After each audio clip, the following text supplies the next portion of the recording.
Hello, my AI friends and fiends. This week I got a couple new art styles we're going to go over. I think they represent past, present, and future. Um, and you'll see my interpretation of those. Definitely stick around for the future because it's pretty cool and it's right up my alley. Anyway, what else? Oh, buy some merchandise.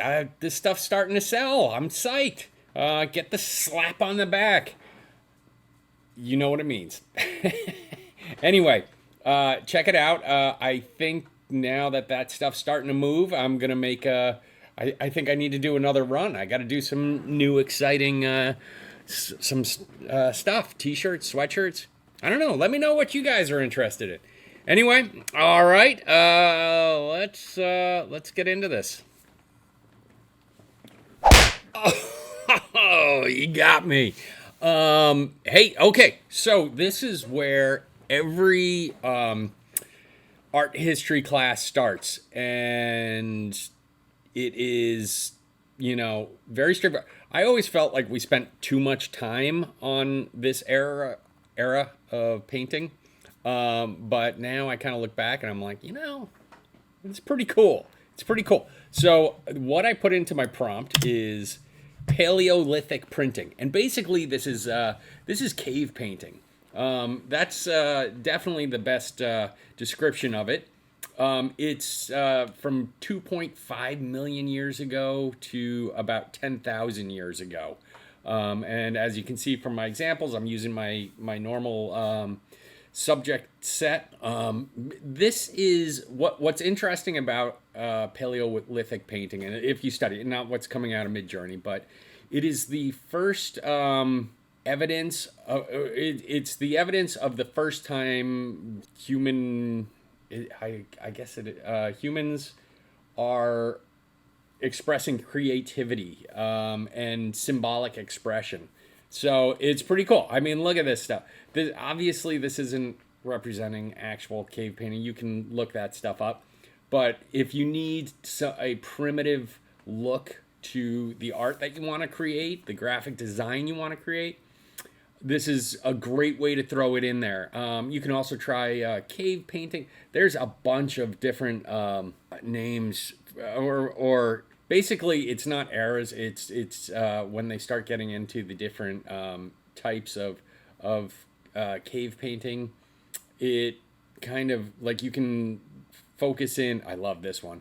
Focus in on the location that the caves where they found it is. It's more of geographical. That's the word I'm looking for. Geographical locations rather than time span for different types of cave painting. So yeah, here's our octopus. I mean, this definitely pretty cool. And you could, I try to keep these subjects super, or these prompts super short and specific, so that I don't confuse the prompt, and we know how reproductive we can be with putting this in our prompt, and how much Midjourney adheres to it. But you could, I guess, if I was to continue on for a prompt with this, I would start prompting out using the negative text or the -- no, and prompting out rocks and stones and things like that to remove the texture from behind it, and then try to just get the graphical. Or, I mean, if you wanted to do something really cool, like if you were doing some graphical logo design or something like that, and you want to do something cool, and I could see it on like a snowboard or something, like you get a cool design and then make sure that it is on the rock. There's so much you can do. Anyway, am I pronouncing this? Yeah, Paleolithic is what I'm using. But there's all different kinds of ways that you can put this into your prompt. And cave paintings, Paleolithic.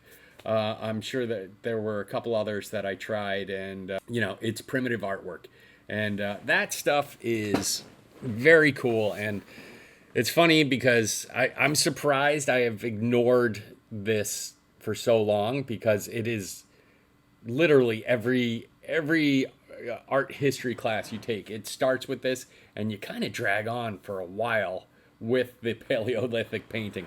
Anyway, all right, give that a shot. All right, so this next one is it's a little weird that I'm using it as our present art style, but what it is chromolithography, and it's actually been around for a long time. And does it go back? Yeah, it was developed in the 19th century, and basically, but I'll explain why I think it's a present style. Is basically what you would use was stones that were really, really, really flat, or metal plates that could hold ink, and then you would press it down. But you could do multiple passes and line them up, so you could do multiple colors. And that's where I think we're in the present, because you know, color representation or reproduction is relatively new in our whole scheme of being people on this planet. Let's just say that. But let's take a look at it. It's oops. So it was very popular with illustrations and things like that, and used in advertising in the 19th century.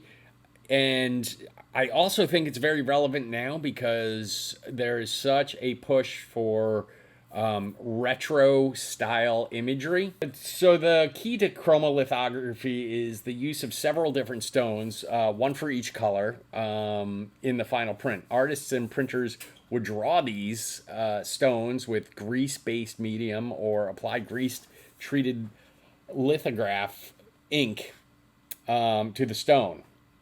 And then the stone was treated with a mixture of acid and gum, ensuring the ink would only stick to the drawn areas and be repelled by wet, non-image areas. Each stone also represented a different color layer. The paper would be passed through the press as many times as there were colors.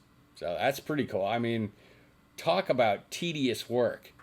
And there's very careful when I've done screen printing and things like that, and anytime you get into printing, the most important thing is registering your not stones but your plates. And you know, the registering on this, registering is aligning the plates so that the color isn't out of sync, where you would get a chromatic aberration from it. Anyway, yeah, I thought this was pretty cool because I think we're kind of at a stage also, you know, graphic design and things like that. People are kind of looking backwards to mid-century stuff. It's very popular, and this represented a lot of that. Maybe the early mid. It definitely has a vintage feel to it, but I'm putting it in present because we're kind of recycling this look right now. So look at this. Look at that octopus. It's funny how the octopus, like, all the tentacles are right except for that one where the suction cups are on the wrong side.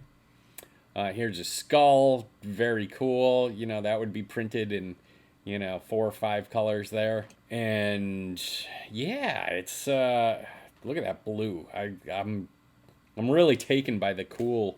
You know, I love when you get those duo lighting setups. You know, and that contrast or complement each other, like red and blue and orange and teal. There you go. So here is a tree, and you know, this really had a significant impact on the 19th century. It influenced the development of modern advertising, graphic design, so many things. So anyway, if you're looking for that kind of look, jump in there and throw that in your prompt.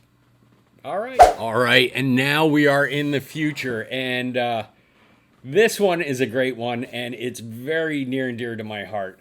When I was at Industrial Light and Magic, right over the wall, but it wasn't a complete wall, it was a huge wall, but it wasn't a complete, there was the model department, and the model department, they would just make crazy stuff, and I got to see some amazing, you know, very historical stuff in special effects, like Men in Black stuff, the T-Rex dinosaur. But things they were working on when I was there were Pearl Harbor. The boats they made in Pearl Harbor were just insane, and they were doing it just to blow them up. And yeah, we had a slab. It was called the slab, and you would get an announcement. Oh, in 5 minutes, there's going to be an explosion on the slab.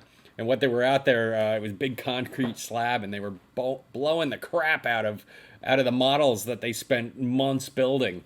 Pretty cool. Anyway, so this next thing that you can throw in your prompt, this actually came from the whole Star Wars universe, and it's called greebles. And greebling is, what they used to do is they think of the Death Star. So they kind of build out the Death Star the way they want it and everything.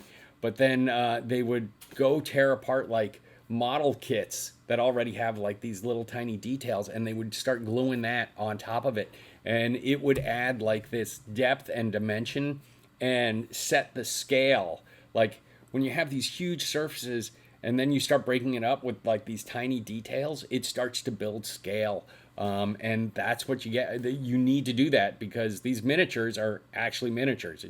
You're not flying over a planet, so you need to be able to put these tiny details on these massive surfaces to give scale and depth. Here, let's get this started. So look at that, right up the. This is such a cool technique. Combine this with Wimble build, and oh my God, you're going to get so much detail. Greebling or greebles, they break up smooth, large surfaces. And obviously it adds visual interest and help to draw the viewer's eye across the design.